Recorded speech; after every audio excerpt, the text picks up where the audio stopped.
જય અંબે ફ્રેન્ડ્સ, કેમ છો? સુફલી પટેલની રસોઈમાં તમારું બધાનું સ્વાગત છે. તો ચાલો આપણે નવી રેસીપી શરૂ કરીએ. તો ફ્રેન્ડ્સ, તહેવારો આવે છે આગળ, તો આપણે એની માટે સ્વીટ તો બનાવવી જ જોઈએ, હે ને? તો એના માટે આજે હું જલેબી બનાવવાની છું. તો જલેબી માટે આવી રીતે મેજરમેન્ટનો જે કપ આવે છે ને, તે કપ ખાંડ લીધી છે. તો આમાં એડ કરી દેવાની. એમાં અડધો કપ આપણે પાણી એડ કરી દઈશું. એમાં થોડાક કેસરના પાકના એડ કરી દઈશું. આમાં કેસરની ફ્લેવર સરસ આવે એટલે કેસર એડ કરવાનો. અને એલચી પાવડર છે એ થોડોક એડ કરી દઈશું, 2 ચૂટકી જેવો છે. આ બધું આપણે મિક્સ કરતું રહેવાનું.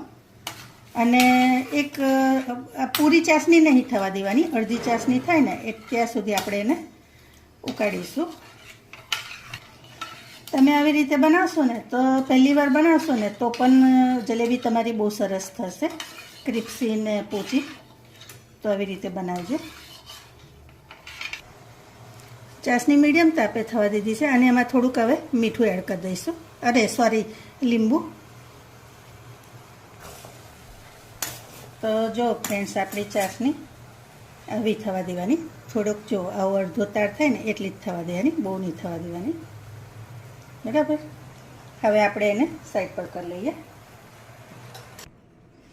તો આ 1 કપ મેદો છે એ લઈ લીધો છે. અને એની જોડે 1 ચમચી આવી રીતે 1 ચમચી આપણે કોર્નફ્લોર લઈ લેવાનો. આ બંનેને હલાવી લેવાનું.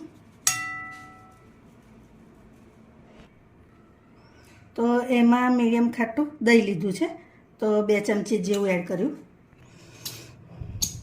હવે આપણે એને લોટ બાંધી લેવાનો.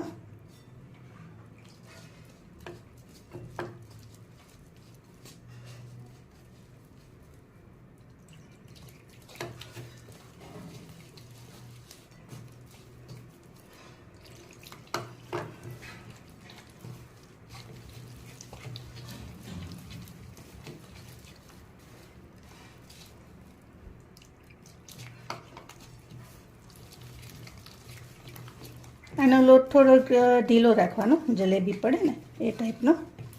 હવે આમાં તમે એનો કલર પીળો લાવવા તમે હળદર પણ એડ કરી શકો, અને ફૂડ કલર આવે છે ને એ એડ કરી શકો. મારી પાસે ફૂડ કલર છે, તો આ ફૂડ કલર આવે છે ને તે હું 2 ડ્રોપ એડ કરીશ અંદર.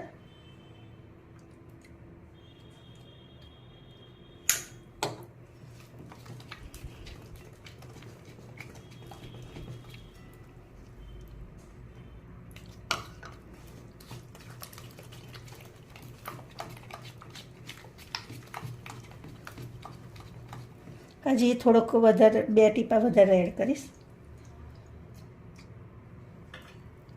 કારણ કે જલેબી ઓરેન્જ પીળી કલરની હોય ને એવી તો જ મજા આવે, બરાબર ને? એટલે હવે આને બરાબર હલાવી લેવાનું, મિક્સ પ્રોપર કરી લેવાનું આવી રીતે. અને હવે હજી ધાર એની પડતી નહીં, ધાર પડે એ રીતે આપણે બેટર રાખવાનું. આમ પડીએ ને તો થાય ને એ રીતે. બહુ ઢીલું નહીં કરી દેવાનું, નહીં તો પછી સરખી પડે નહીં. આ બરાબર છે, જો આવી રીતે ધાર પડવી જોઈએ. હવે એને આપણે એક તમારે આવી બેગ લેવાની, કાં તો તમારી પાસે દૂધની થેલી કે કોઈ બી હોય ને એમાં ભરી લેવાની.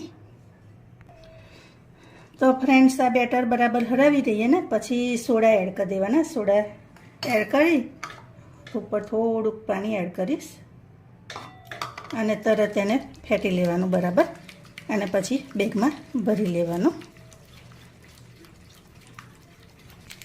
તો જો ફ્રેન્ડ્સ, આવી રીતે આપણે કરી લીધું છે.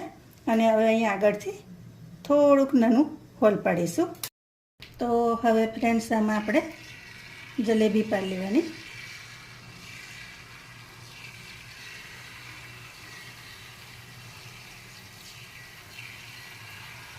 થોડીક નજીક રાખજો, પણ હું તો થોડી દૂર દૂર રાખું છું. તો આવી રીતે આપણે કરવાની.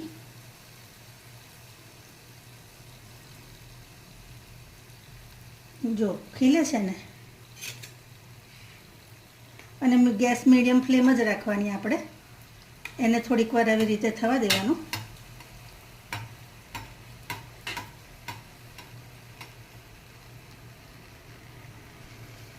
હવે આ થઈ જાય એટલે આપણે એને ફેરવી દેવાની. તો તમે જોઈ શકો છો આગળ પાછળ સરસ ગોલ થઈ છે અને ખીલી છે. આને મીડિયમ તાપે જ થવા દેવાનું બને એટલું.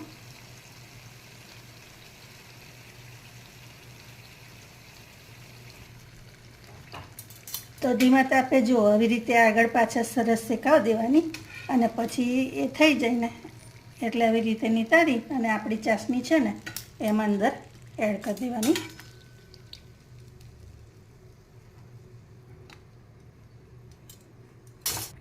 હવે ફરી એવી રીતે આપણે પાડી લઈશું.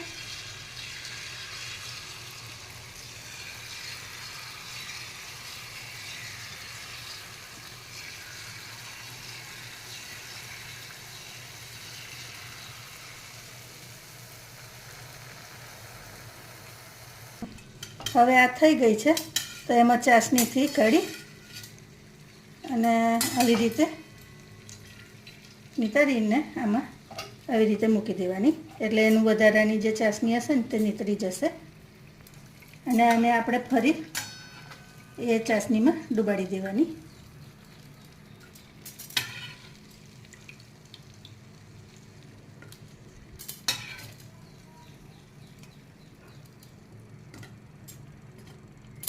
આવી રીતે બીજી બધી જલેબી હું કરી લઉં. તો જુઓ ફ્રેન્ડ્સ, આપણી ગરમા ગરમ જલેબી તૈયાર છે. તો ચાલો તમે ખાવા. તો હું તમને એક જલેબી તોડીને પણ બતાવું. તો જો તોડ્યો તો અવાજ પણ આવે છે. જો છે ને, તો એકદમ ક્રન્ચી ને બહુ જ સરસ થશે. તમે એકવાર આ રીતે ચોક્કસથી ટ્રાય કરજો. નવી રેસીપી સાથે ફરી મળીશું. Thank you.